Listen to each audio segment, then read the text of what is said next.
če ste še pred letom 2020 se izogibali spletnim nakupom, ker ne morete izdelka potipati, povonjati, pomeriti, vas je epidemija verjetno pripravila do tega, da ste kakšno načelo pri nakupovanju opustili. Nekateri ste zaradi dobre izkušnje pri spletnem nakupu ugotovili, da drugače sploh ne boste več nakupovali. Da, spletna trgovina je v porastu. Danes nakupovanje na spletu ni več umetnost, nevarnost ali egzotika. Tega se zelo dobro zavedajo spletni velikani, kot so Amazon, eBay in pa Google. Zato, da bi spletni trgovci zagotovili učinkovito poslovanje in dobro uporabniško izkušnjo, pa potrebujejo tudi dobro identifikacijo izdelkov in obrnili so se na GSE organizacijo.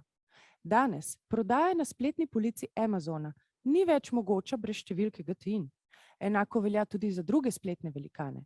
Uporaba identifikacijskega ključa GTIN je pogoj, ki po podatkih naše globalne organizacije je zahtevan v 80% prodaje preko spletnih tržnic. Če je nakupovanje na spletu za potrošnika danes varno, preprosto, hitro, pa za nekatere prodajalce še predstavlja izziv. Da pa bo izziv manjši, na oder vabim našega svetovalca za IT, vodjo projekta spletne tržnice v GSE Slovenija, sodelavca Roka Staničiča.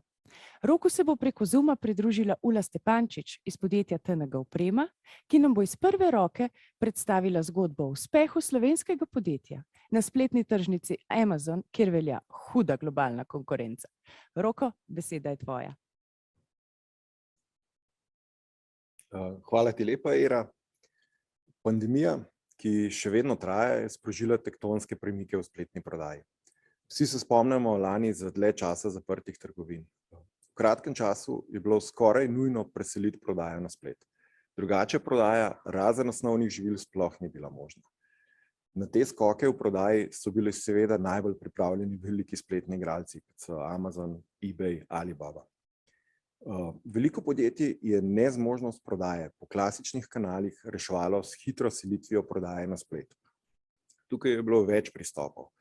Izgradnja lastnih spletnih trgovin, kar pa seveda zahteva čas, denar, ustrezno tehnologijo in kadre. Drugi način je posredna prodaja prek spletnih trgovcev, se pravi business to business način prodaje, ali pa prodaja preko spletnih tržnic oziroma marketplaceov. In prav velike spletne tržnice so se pogosto izkazale za najbolj primerne, predvsem zaradi svojega globalnega dosega. Če pogledamo podrobne načine spletne prodaje, eno so lastne spletne trgovine, ki so jih vzpostavili klasični trgovci in proizvajalci. Potem imamo spletne trgovce, ki prodajajo izdelke od dobaviteljev. Spletni trgovci pa vse bolj ponujajo tudi partnerske programe, kjer trgovina za partnerja deluje kot tržnica. Na njej pa partnerji prodajajo direktno kupcem in tudi sami poskrbijo za izpolnitev naročila. In tretji način so spletne tržnice, kjer lahko prodajalec sam poskrbi za izpolnitev naročila, Amazon temu pravi fulfillment by merchant, ali to za njega dela spletna tržnica, fulfillment by Amazon, ali pa celo spletna tržnica prodajo v celoti prevzame nase. Primer je Amazon Vendor Central. Kar se zdaj dogaja, je, da se meje med spletnimi trgovinami in spletnimi tržnicami vse bolj brišejo. Oboji se trudijo pokrivati način poslovanja business to customer in business to business.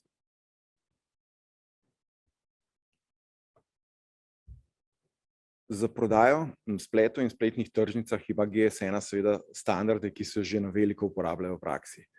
Najbolj smo znani po črtnih kodah, ki se običajno skenirajo na blagajnah, ampak v resnici ponujamo več od tega. Verjamemo, da imajo ekosistemi spletnih tržnic, kljub temu, da izdelek ne gre čez klasično blagajno, koristi od uvajanja naših standardov in storitev. Predvsem v njihovih prodajnih procesih, logističnih dejavnostih in operacijah izpolnjevanja naročil. Veliko igralcev na spletu že uporablja standarde GS1. Naša vizija je, da naši globalni in nevtralni standardi prinašajo vrednost celotnem ekosistemu, tako spletnim tržnicam, kot prodajalcem in seveda na koncu tudi kupcem. Za spletne tržnice so pomembni tile trije standardi. oziroma identifikatorji, ki jih vidite na sliki. Identifikatorji so številke, ki enolično določajo neko entiteto. Primer, davčna številka določa točno določeno fizično ali pravno osebo. Omejitev teh identifikatorjev je, da so lokalni. V našem primeru slovenski, se pravi, vsaka država ima svoje. Identifikatorji GS1 pa so globalni in univerzalni. Veljajo po skoraj celem svetu in to je njihova največja prednost. Se pravi, če je nek izdelek označen po našem standardu, je njegova oznaka veljavna praktično po celem svetu. Takšen je tudi doseg spletnih velikanov. Pa če gremo mogoče po vrsti, GTIN številka za identifikacijo izdelka, ki se zapiše ponovadi v kodno simbologijo EN, v ZDA pa v UPC. Potem imamo SSCC, Serial Shipment Container Code številka, s katero se označujejo škatle ali palete, in številka GLN, Global Location Number, za označevanje poslovnih subjektov, partnerjev, podjetij, podružnic in podobno. Še en standard, ki se uporablja na spletnih tržnicah, med drugim tudi pri Amazonu, je Global Data Synchronization Network, kratica GDSN, oziroma globalni e-katalog izdelkov. To je največji svetovni globalni e-katalog izdelkov. Omogoča, da podjetje objavi in deli podatke o svojih izdelkih s svojimi poslovnimi partnerji.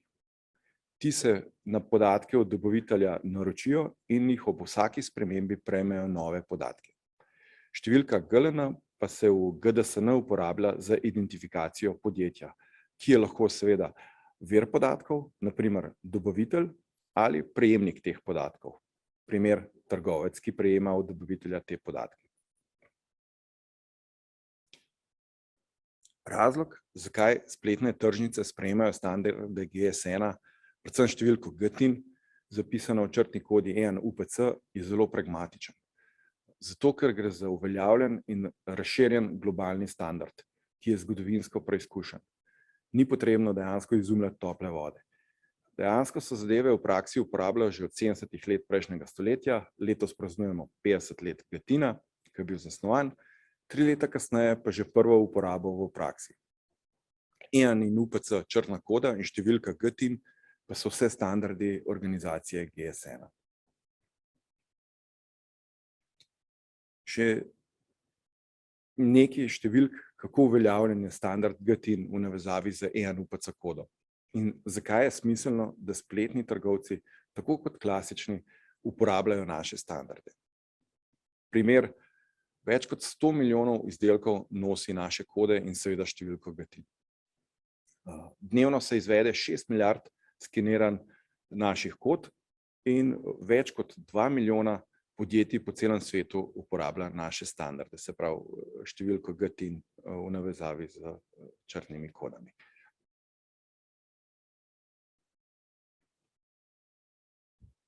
Spletni trgovci in tržnice potrebujejo način za prepoznavanje izdelkov na spletu. In na enak način, kot to že počnejo v dobavni verigi.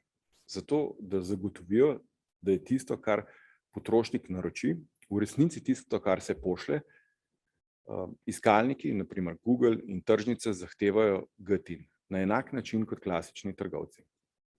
In prav zato jih vse več kot obvezen podatek zahteva številko GTIN. Na ekranu vidimo v bistvu seznam vseh spletnih marketov, ki že zahtevajo GTIN kot obvezen podatek. Konkretno, da bi izdelek lahko prodajali na Amazonu, se mora ta identificirati z unikatnim identifikatorjem, ki je lahko ali EN, UPC, GTIN ali ISBN. EN oziroma UPC je Amazonovo poimenovanje 13 ali 12 mestne številke GTIN. V Amazonu terminologiji pa GTIN pomeni 14-mestni GTIN za označevanje standardiziranih škatl. Vsi trije so standardi GS1, poleg naših pa Amazon sprejema samo še identifikator ISBN, International Standard Book Number, za označevanje knjig. Na podlagi teh identifikatorjev potem Amazon kreira svoj interni unikatni identifikator ASIN. So tudi seveda izjeme, kjer identifikator ni potreben, in sicer za ročne izdelke, avtodele, razne dodatke, private label brand izdelke ampak kot že ime pove, so to izjeme in ne pravilo. Postavlja se vprašanje, zakaj bi nekdo uporabil GTIN za označevanje izdelka, če ga bo prodajal na Amazonu, kjer ni blagajn, da bi to skenirale. Prednosti, ki jih uporaba globalnega identifikatorja prinaša na spletnih tržnicah, so: pomaga potrošnikom najti vaš izdelek, se pravi, GTIN enolično določa točno vaš izdelek. Dva različna izdelka ne morete imeti isti GTIN.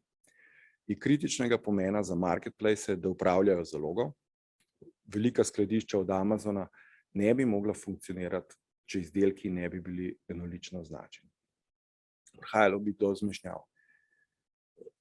Zagotavlja potrošnikom, da gledajo točne podatke izdelkov in pomaga pri dostavi pravega izdelka potrošniku najhitreje, kar je možno. Primer, ko prejme Amazon naročilo, morajo v svojem sistemu točno vedeti, kje in v katerem skladišču se izdelek nahaja. Ga pri komisioniranju potem skenirati, da se zagotovi, da je komisionar izbral pravi izdelek, da ni pomotoma vzel izdelka iz sosednje police. In to je kar nekaj močnih argumentov, zakaj je potrebno uporabiti GTIN na izdelku, če ga hočete prodajati na spletni tržnici. Kaj pa spletne tržnice delajo z GTIN?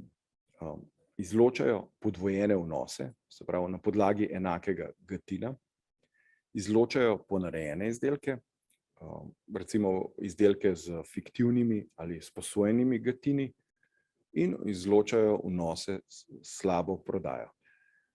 To pa prinaša seveda prednosti za prodajalce, kot so boljšo uporabniško izkušnjo, poveča relevantnost iskanj, search engine optimization daje izdelkom z GTIN višjo prioriteto, se pravi se pojavljajo prej na seznamih iskalnih in omogoča lažje iskanje izdelka po samem GTIN-u.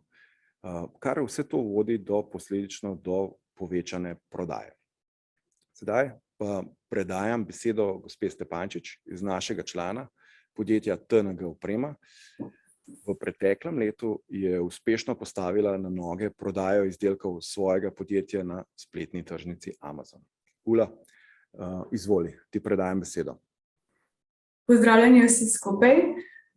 Najprej bi se Rokotu in GSN Slovenija zahvalila za povabilo na ta dogodek. Kot je bilo omenjeno, prihajam iz podjetja TNG Oprema d.o.o., bolj poznanim pod imenom Kingsbox.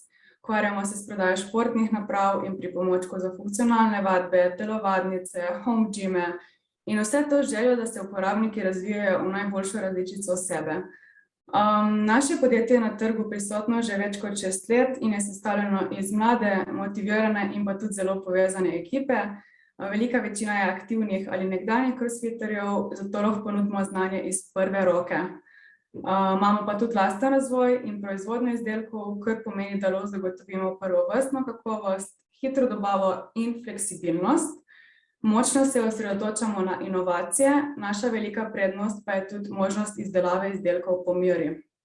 Ko gre za naše partnerje in stranke, je naš moto vedno Going the extra mile, kar se odraža v tem, da vedno z veseljem sprejemamo vse izzive, ne glede na to, kako nemogoči se zdijo.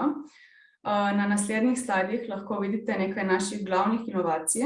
Najprej 3-second pull-up bar, če bi lahko samo en slajd nazaj, ki smo ga lansirali kot prvi na svetu in se lahko uporabi po spravi ob steno, da ne vzame skoraj nič prostora. Mighty Squat Pulley System, kletka v bistvu, pa leg press mat king in pa naš najnovejši izdelek Crazy Queen. V nadaljevanju prikazujem še nekaj najbolj izstopajočih projektov telovadnic, ki smo jih realizirali od začetnih idej, skic, renderjev in pa vse do montaže. Jaz pa skrbim v podjetju za Amazon in sicer vse od objave izdelkov, marketinga, naročil, podpore kupcev, vračil, poštnin in ostalega. Mislim, da nas je kar veliko takih, da pred nakupom na določeni strani preverimo, če ta izdelek že obstaja na Amazonu in preberemo tudi reviewje, ne? No, mi smo se v podjetju odločili za vstop na Amazon, ker se je februarja 2020 končno tudi za Slovenijo pojavila opcija za podjetja, da lahko tam prodajajo svoje izdelke. Med korono se nam je promet povečal za več kot 300%, saj so ljudje začeli kupovati domače telovadence, ker so se fitnesi zaprli.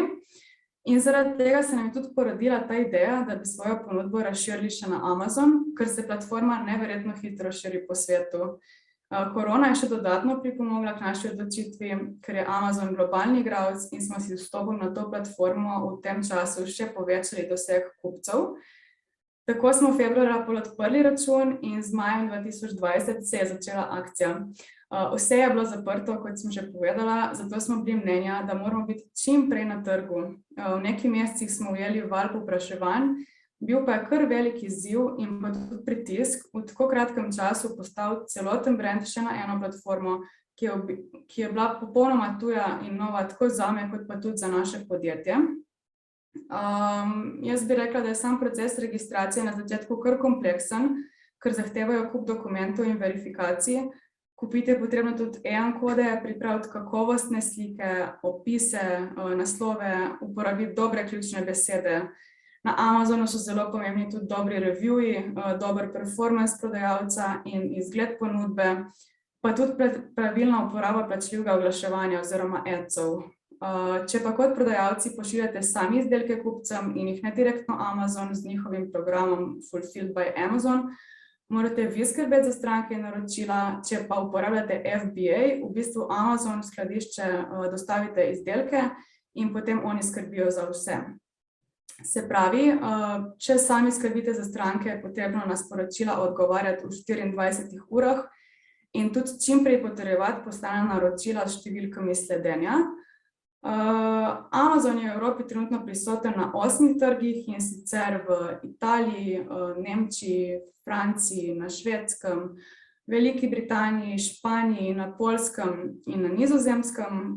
Vsaka država ima tudi svojo platformo za upravljati. Mi smo že na vseh teh trgih, povsod imamo enako ponudbo in spletno stran, pošiljamo pa zaenkrat samo po Evropski uniji, v prihodnosti pa je definitivno v planu tudi osvajanje ostalih Amazonov, morda najprej ameriški in pol naprej.